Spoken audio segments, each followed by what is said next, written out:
Event. Hannah Green. Hannah, welcome back to LA. I know you love it here, but new course, new year. Just some initial thoughts heading into your title defense here. Yeah, I was fortunate enough to do media day here a couple of weeks ago and actually go and play the course. So I think that was helpful. But yeah, it's a good course. It's very strong. There's going to be some tough holes. There's going to be some easier holes. So I think it's a nice combination. I just finished the Pro-Am and the guys were like, yeah, what do you think you need to shoot? And I said, I honestly have no idea because there can be so many tricky pins that they could put them in.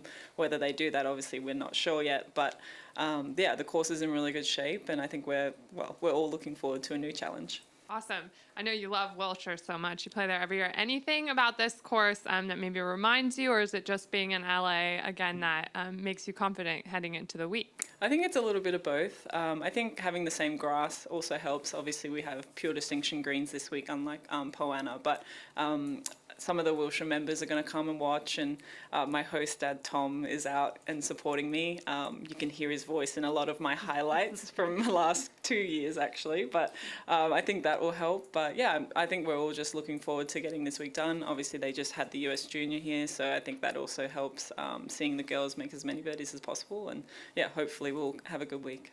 Awesome. I'll go ahead and turn it over to the room. Jill, Amy, who wants to start? Jill, go ahead.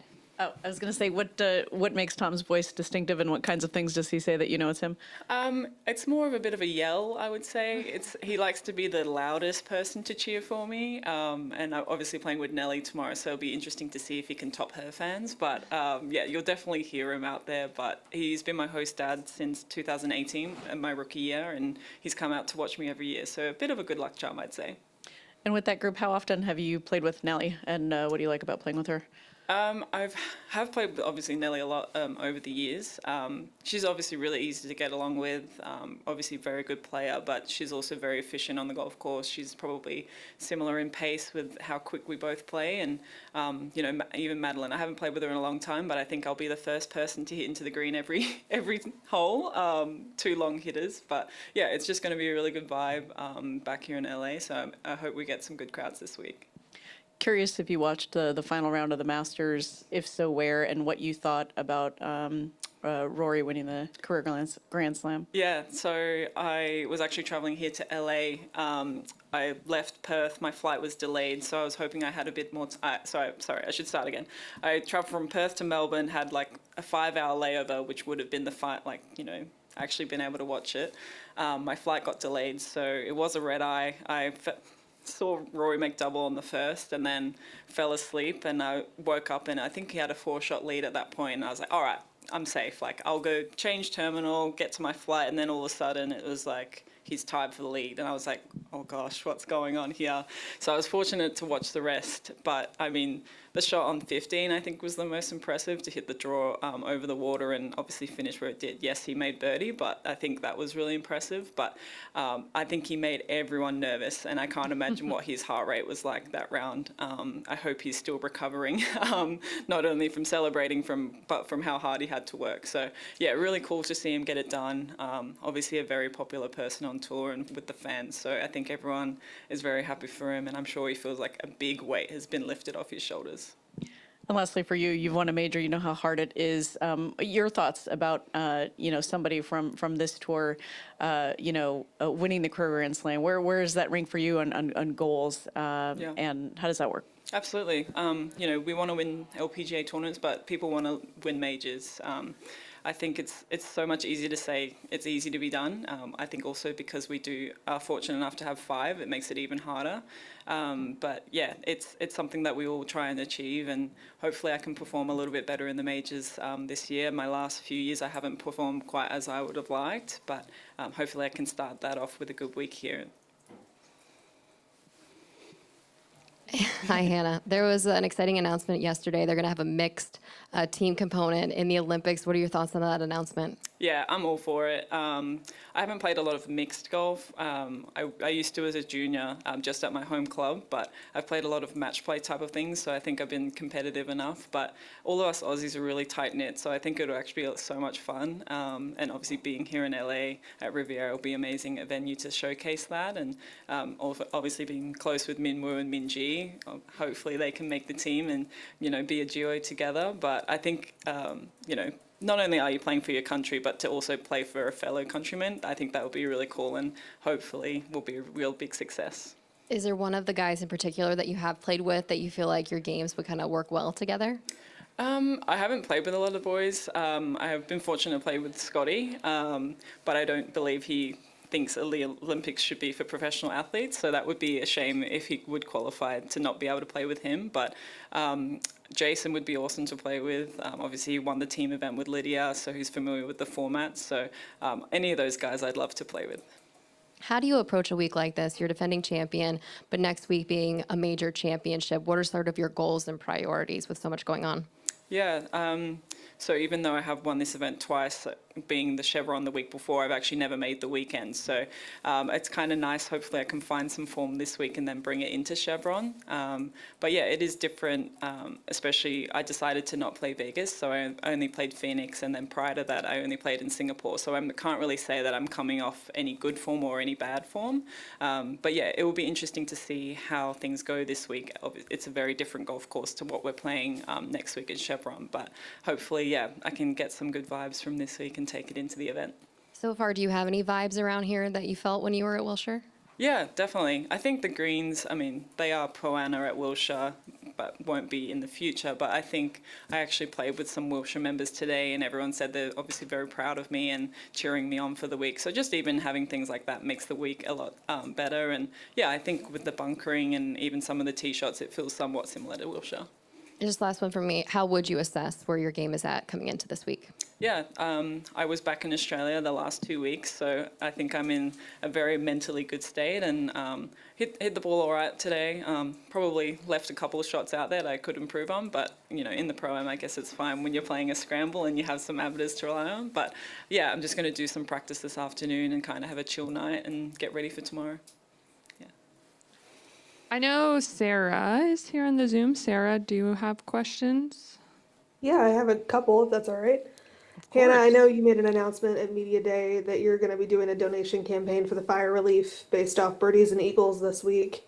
I know you talked a little bit about that, but could you just kind of put into words what it means to you to be able to support this community in such a big way this week?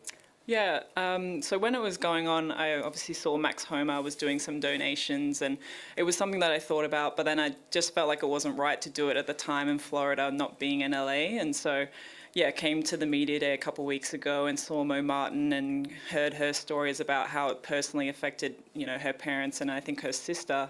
So I just felt like, I really want to do something. And, even hearing from, Walter and Shirley and how much they've donated. And obviously they've donated a lot of money, so they did a lot of research on where it should go. I think that was kind of the thing. It was like, where does it go? There are a lot of people that scam people, and it's just horrible to see that people would do that in such a devastating time. So trusting the organisation that it's going to, I think, was the important thing. And then, yeah, just trying to do something and bring some awareness, because there's people that are not going to be in their own house for years probably. So even though the fires have stopped, there's still a lot of pain that people are suffering. So hopefully it just brings some awareness, gives me some more motivation throughout the week to make some more birdies, and hopefully other people can jump on board as well. I know we've only seen you 4 times so far this year, but as we really kind of head into what's the longest stretch of the season here upcoming, what are you looking for from your game this year? Obviously, had a great season last year. I feel like this is really where everything kicks off for the tour. What are you just looking for from yourself out of that 3-win season last year? Yeah, I think it's going to be hard to be back up, to be honest. Having 3 wins is always going to be tough. Prior to that, I only had 3 wins in my 6 or 7 years that I've been on the tour. So I'm not really looking at saying that I need to hit a specific number of wins or anything like that. I just want to make sure that I'm in contention a little bit more in the majors, giving myself as many opportunities to try and win a trophy on a Sunday as well.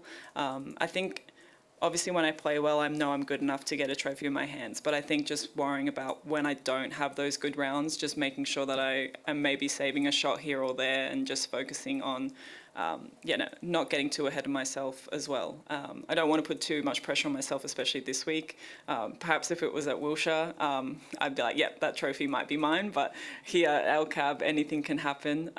So yeah, hopefully not putting too much pressure on myself. I feel like you were always a player that was considered in some of those best in the world conversations, but you really solidified that last year. Just how much more comfortable are you feeling in your career, in your golf, and looking ahead to the rest of the season? Yeah, it's nice to have results to back up how you feel that you play, and even world ranking. It kind of sometimes does surprise me that I am in the top 5 and the top 10 in the world, but I guess when you do win 3 times in a year, that will happen. But yeah, it just makes me justify that my coach and my physio and everyone in my team that we're doing the right things and things are how it should be.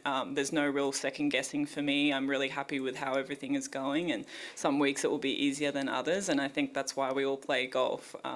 Just the challenge that golf brings makes it more exciting and makes us want to be out here. Awesome. Good luck this week. Thank you. Anyone else in the room? Yeah, you have something? Hi. Okay. Hi. So we talked about Rory at the Masters, how he made history, and you actually have the chance to also make history this week to be the first player to win the same tournament 3 times in a row since Inbee Park. How does that historical aspect play a factor for you going into the week? Yeah, I kind of forgot that it would be Inbee Park, but yeah, it's definitely been on my mind. I've had a lot of volunteers and a lot of other people in the crowd say, they're hoping for me to be able to do a 3-peat, and obviously I would love to have my name in history. But again, I don't want to put too much pressure on myself. I've got a good group tomorrow. I think that'll help with the situation, but hopefully I can be in contention, if not maybe leading on Sunday, to be able to achieve that. Yeah. All right, we're good in the room. Last question from the Aussies. 2 questions. There are a record 9 Aussies exempt on the LPGA this year, and all of them are in the field this week. In what ways does that change the experience for you of playing in the U.S.? Yeah, it's great. I was talking to someone the other day back in Australia and saying that we have the most Aussies on tour, but I think we also, all of those players are talented enough to become really good players and win on tour. It's nice to have some of the younger girls out and, they reach out to us and ask for some help. And I would say most of us Aussies are pretty tight-knit. Last night at the Pro-Am party, we were making sure, when are we all getting there, things like that. And we're always, having group chats and having conversations. So, yeah, we're very tight-knit, and most of us don't travel with too many, parents or entourage, things like that. So we travel with one another. So, yeah, it's great to see all the girls out here, and I feel like I'm one of the veterans, I guess you could say, older sisters of the Aussie group. So it's nice to see the girls have come through and how they're experiencing and learning things themselves as well. Yeah. Know you're good friends with Steph Kiriakou. She just bumped back up into the top 50 in the world. In your eyes, how close is Steph to winning out here? How would you assess her game? Yeah, we had a question with media. I think it was maybe at Bradenton, and it was like, what's your prediction for 2025? And I said a young Aussie will win for the first time on tour. And so I am hoping it's obviously any Australian, but Steph is a close friend of mine, and obviously she came so close at Evian last year. I think she handled herself really well. Ayaka just played amazing on that back 9, and Steph unfortunately did make a bogey on 17, but she made birdie on 18 to try and press her. So I think that took a lot of guts, and hopefully, yeah, that brings in some confidence for her, and getting back into the top 50, I think was probably one of her goals. And we have the international crown, of course, this year, so she really wants to make that team. So yeah, I really hope that she continues. I mean, she works really hard, so I hope that she has some success. Awesome. And then very last, I know you were just home in Australia. Yes. What did you do while you were home, and how important was that little home reset for you? Yeah, I went back home because my husband turned 30. So we celebrated that, not this weekend, the weekend prior. So that was nice to be there, because usually I'm not home in April. But it was really good to be home. The weather was perfect. It was just nice to be obviously at home in my own bed, but I will be on the road until KPMG, so a little longer than I usually do. But with the crazy, well, not crazy, but the amazing schedule that we have, that was kind of the only choice. So I'm looking forward to the next couple of months of the golf courses that we get to play and the venues that we continue to play. So yeah, it should be an exciting summer. Awesome. Well, thank you so much, Hannah. Yeah, thanks Good everyone. luck this week. Thank you. Woo woo.